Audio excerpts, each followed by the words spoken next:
You're useless. You can't even handle the chores or take care of the kids, let alone pay the alimony. Kyle had finally shown up at the hospital 3 weeks after my traffic accident, spouting these harsh words without showing any concern for me as I lay there in the hospital bed. At first, I had hoped Kyle came to visit me out of concern, but he proved to be a letdown. I sighed deeply. To be honest, I had already been thinking about getting a divorce. I didn't expect Kyle to bring it up now, but I guess I should be thankful it saved us both some trouble. Fine, I agreed quickly, which surprised Kyle. Little did he know, I was already one step ahead. I wanted to tell him that I knew what he was planning, and I was silently laughing at him in my head. My name is Sarah. I'm a 40-year-old housewife living with my husband, Kyle, and our 7-year-old daughter, Lisa. Kyle and I met during a group blind date and got married when I was 30. He was easy to talk to, and eventually I fell for him and we started dating. Kyle was charming and the most handsome man at the table when we first met. When he expressed his interest in me, I felt flattered and proud. Kyle was incredibly romantic in our early days. He would surprise me with dessert plates and bouquets at fancy restaurants for my birthdays, take me on trips for our anniversaries, and write heartfelt letters at just the right moments. I felt so lucky to have him and eagerly accepted his marriage proposal, imagining a life full of surprises and excitement even after marriage. But once we were married, things took a turn. Hey Sarah, my dinner isn't ready yet? I've been working all day, and you can't even have dinner prepared when I get back? You're so lazy. Once married life began, he started demanding like he was the master of the house, and I was supposed to be his caretaker. At first, I was shocked by the change in him. I thought he was just joking. When we were dating, we used to laugh at each other's silly jokes. We imagined a sweet newlywed life where we'd call each other by cute nicknames and stay lovey-dovey even after having kids.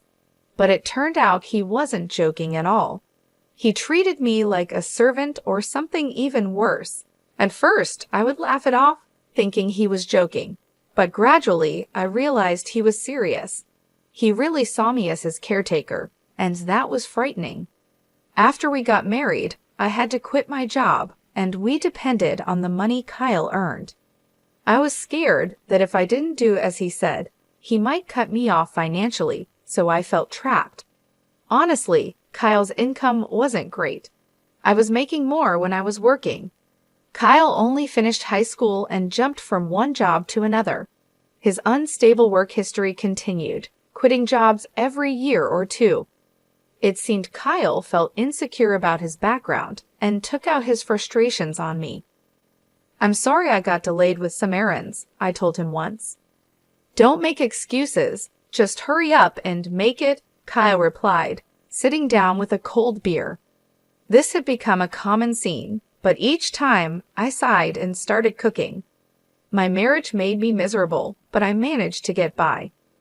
The following year, our daughter Lisa was born, and my days became a series of struggles. As expected, Kyle didn't help much with Lisa. However, he would spoil her by buying her candy or toys she wanted. I tried to raise Lisa properly, so I scolded her when needed, which made her cling to Kyle even more. Lisa, you like Daddy, don't you? Kyle asked her once.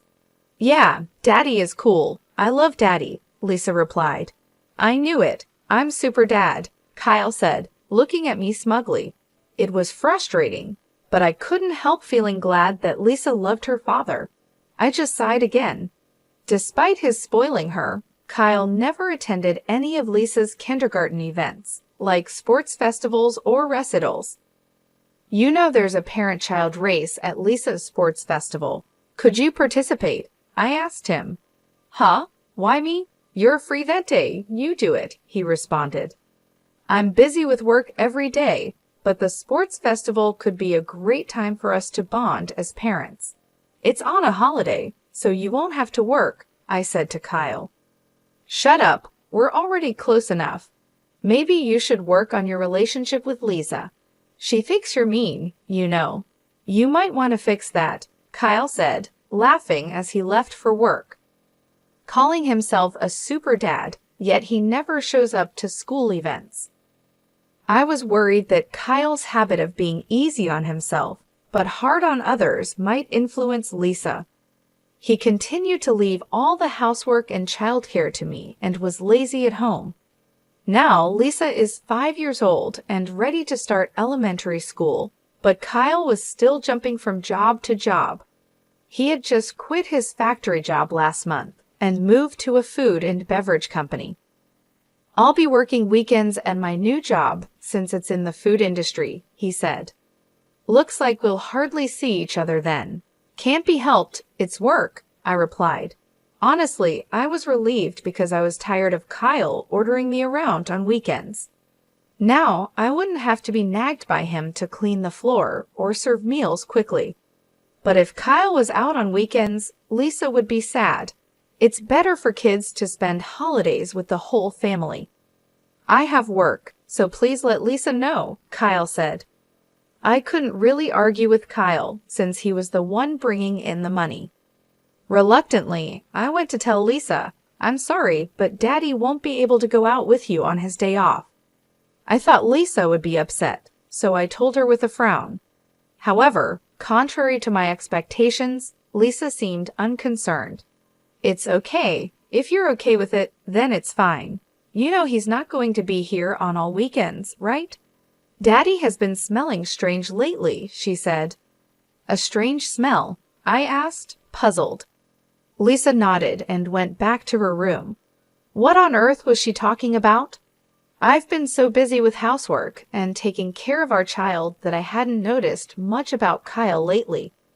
Our marriage was not like it used to be, and I tried to avoid being around Kyle to keep things calm. The strange smell Lisa mentioned might be from the factory, I thought. Factories often use special solvents, so it made sense that Kyle could come home with a weird smell. If that was the case, the smell would probably go away soon. Kids are really honest, which is what makes them so endearing. Despite what he said, Kyle started leaving the house early in the morning, even on his days off, which was odd. He also left every weekday. If he was working weekends, he should have a day off during the week. He left without saying anything to me, so I couldn't tell if he was going to work or not. I became curious about what he was doing, leaving so early even on his days off. One day, I asked Kyle, "You seem to be going out every day off. What are you doing?" Kyle looked confused for a moment, then answered in an annoyed tone while scratching his head, "I'm working. I go to work voluntarily." "Really? But you should take care of yourself, or your body won't hold up," I replied. "Shut up. Don't complain about my job," Kyle snapped back. I didn't understand why he got so angry when he often complained about my housework and child rearing. I didn't believe what Kyle said. There's no way he, who usually avoids trouble, would go to work voluntarily on his days off. I knew this from watching him closely over the years. If he was that passionate about work, he would have stayed at his previous job longer. I also started paying attention to the strange smell that Lisa mentioned. Indeed, Kyle came home with a sweet, strong fragrance. This strange smell was not from the factory. Why hadn't I noticed this before?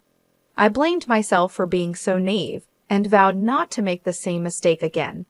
From then on, I decided to watch Kyle more carefully, especially on weekdays when he said he was going to work. He seemed to wake up an hour earlier than usual and took extra care grooming himself.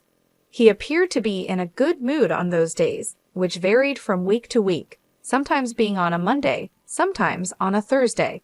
But it was clear that Kyle was happy on those days when he left the house. I went into his room to look for any clues. I felt like a detective searching a house. Since I always cleaned Kyle's room, I knew it well and didn't feel bad about snooping around. If Kyle had hidden anything, it would be in a place not easily seen. I searched carefully under the desk and bed. Finally, hidden in a candy tin in the closet, I found a bunch of letters. What were these? All the letters were from the same person, named Patricia. They had been sent through the mail. The oldest letter was from 4 months ago, and the newest was from yesterday. As I read the letters, I saw phrases like, "I regretted when we broke up, but now I really love you, and I want to go back to the time when I was with you." It sounded like something a lovesick teenager would say. At first, I thought maybe Kyle's ex-girlfriend was sending these letters on her own, but then I read a line that worried me. "I'm glad you like me again. I'm looking forward to our next date." This was from last week. It looked like Kyle was seeing this Patricia today. He was definitely up to something. I took photos of the letters with my smartphone as evidence. I thought about taking the letters, but I didn't want to make Kyle suspicious. Even with these letters, I felt I didn't have enough proof. After thinking it over, I decided to hire a private investigator to check on Kyle. 3 weeks later, the investigator gave me the results quickly. He brought photos of Kyle and Patricia close together in the park at night, and even a recording of them saying, "I love you" to each other. I accepted the facts calmly with solid proof in hand. I went to the municipal office and came back with a divorce form. Now that I knew Kyle was cheating, I had no reason to stay with him. I planned to confront him with the divorce papers the next time something happened. I returned home and let out a deep sigh. I was acting resolved, but honestly, I was heartbroken. I was upset with myself for having married someone as careless as Kyle. I was thinking about resting a bit before making dinner when my phone rang. "Hello, yes? Ah, Sarah, do you have time to talk?" "Yes, what's going on?" I was surprised to get a call from my father. He usually doesn't call me. "Actually, your mother and I were talking yesterday, and we're thinking about transferring our assets to you soon." "Huh? What happened?" My father ran a company that sold imported goods to Japanese corporations. I was the daughter of a big company president, but I never told Kyle about this. I thought it would make me sound boastful, especially since Kyle jumped from one job to another. We're getting old and thinking about retiring. We thought about keeping the company going, but didn't want to push it onto you, our only daughter, so we've decided to step back. I see. I felt guilty about not taking over the company, but my parents respected my decision and had planned for the future. I was touched by their thoughtfulness. "We're thinking of handing over our assets to you. Our total wealth is $17 million, but we're fine with just $3 million. We've decided to give you the remaining $15 million. What? $15 million? I was shocked. That was more money than I could ever imagine earning in my lifetime. Yes, there will probably be inheritance tax, but you'll still have plenty left. You won't have to worry about living expenses for the rest of your life," Dad said.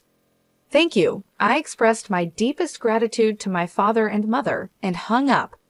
Soon, $17 million would be coming my way. With that money, I wouldn't have any worries, even if I divorced Kyle. No offense to him, but he probably couldn't earn that much. I felt relieved and was in a daze for a while. I glanced at the clock. It was 6 p.m.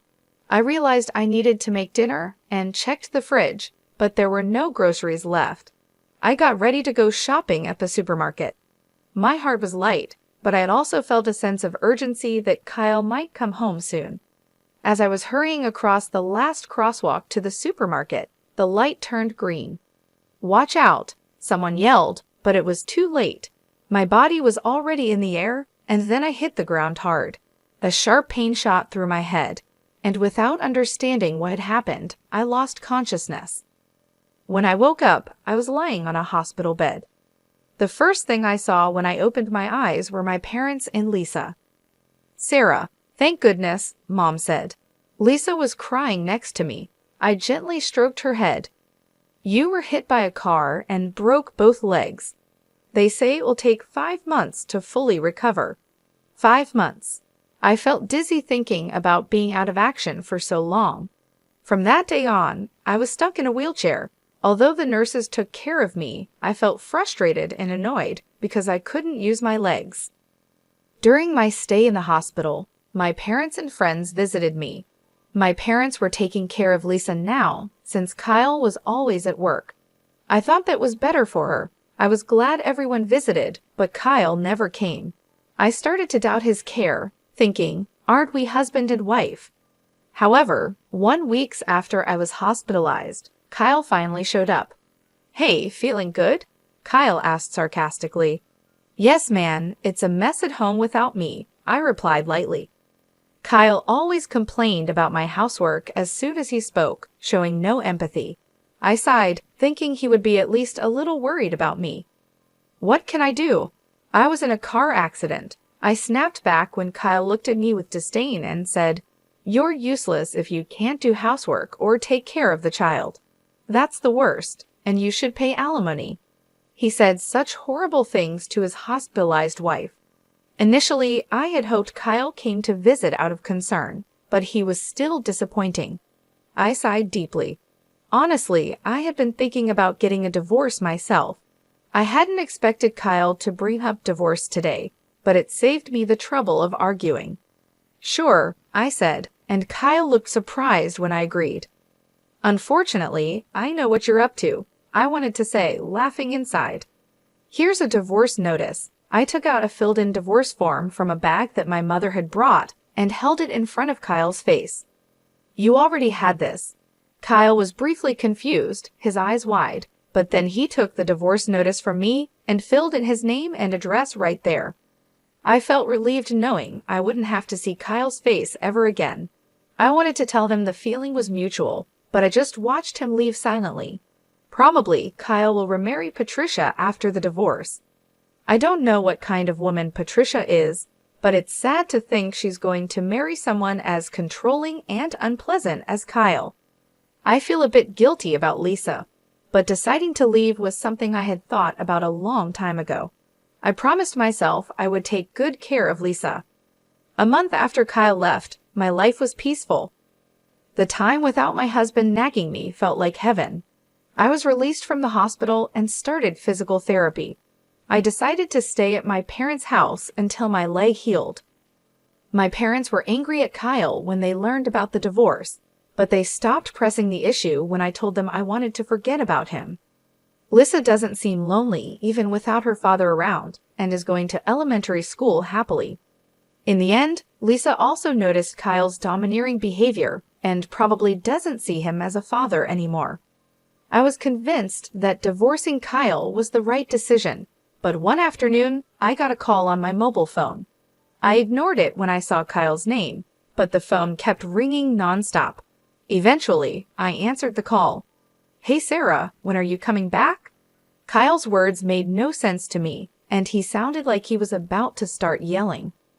What do you mean, coming back? You remarried Patricia, didn't you? I replied. When I mentioned Patricia's name, Kyle sounded surprised and exclaimed, How do you know that? Did you think I didn't know you cheated? That's why I asked for alimony. Yes, that's right. But alimony and child support, I can't pay that. Why do I have to pay alimony anyway? You who never did the housework should be the one to pay, Kyle argued. I was shocked to hear Kyle's argument. I had asked for alimony and child support through a lawyer, but he hadn't paid yet. I knew Kyle didn't have a lot of money, but he should find a way to pay. Yet here he was, saying something ridiculous like I should be the one to pay alimony. I noticed your affair and gathered evidence. Did you see it from the lawyer? It seems that Kyle had already seen the evidence from the detective agency. That would make things easier, but him calling me was ridiculous. I wanted a divorce even before I found out about the affair because you never helped with housework or childcare, and you complained all the time. I'm not your housekeeper, you know. But it's good you're married now. You have someone else to look after you. But here's the thing, Patricia can't do housework. Before we got married, she said, leave everything to me. But once we got married, her cooking is terrible and she doesn't clean.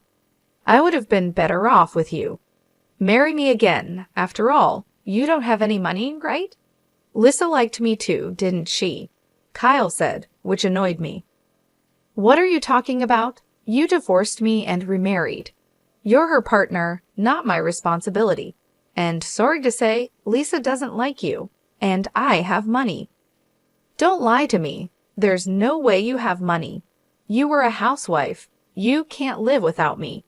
I had no intentions of telling Kyle about the fortune I inherited from my parents. But faced with his aggressive attitude, I had no choice but to reveal it. My parents are the CEOs. Recently, I inherited their assets. It's around $52 million in total, so I can live without working for the rest of my life.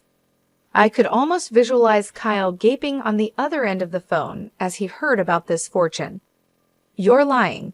There's no way you have such a huge amount of money. It's true. If you want, I can have my parents tell you. With that, Kyle finally seemed to believe my words and fell silent. Then he suddenly yelled, "If it's true, why didn't you tell me?" Well, I wanted to tell you, but I knew about your affair and I thought the worst of you, so I thought it didn't matter at that point. I hadn't yet inherited the assets, and there was no issue of property distribution. Kyle bit his lip in frustration. He probably never imagined I had such assets. He must be regretting that he should have never divorced me.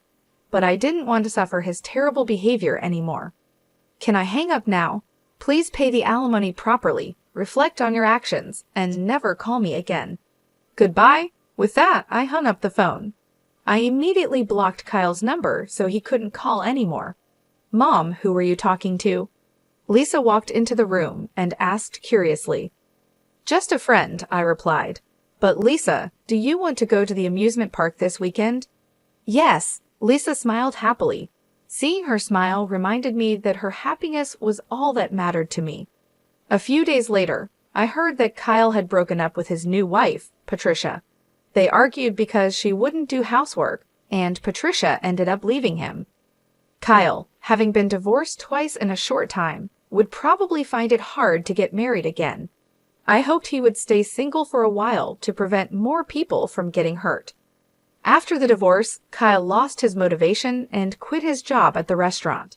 He would probably find another job, but it might take him some time to get his life back on track. I felt a bit sorry for him, but his problems were his own doing. I blocked his calls so he couldn't ask me for money, and I avoided places where we used to go together. In my life, Kyle had virtually disappeared. Eventually, Kyle paid the alimony but ended up in debt.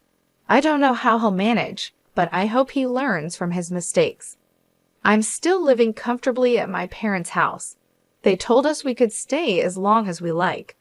After my legs fully healed, I started part-time work at a local flower shop. Even though I don't need to work, I find it better to be active and leave the house. I work hard on weekdays and spend weekends having fun with Lisa and my parents.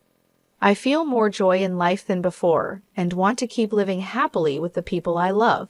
I cherish these happy moments, especially when I see Lisa's smile.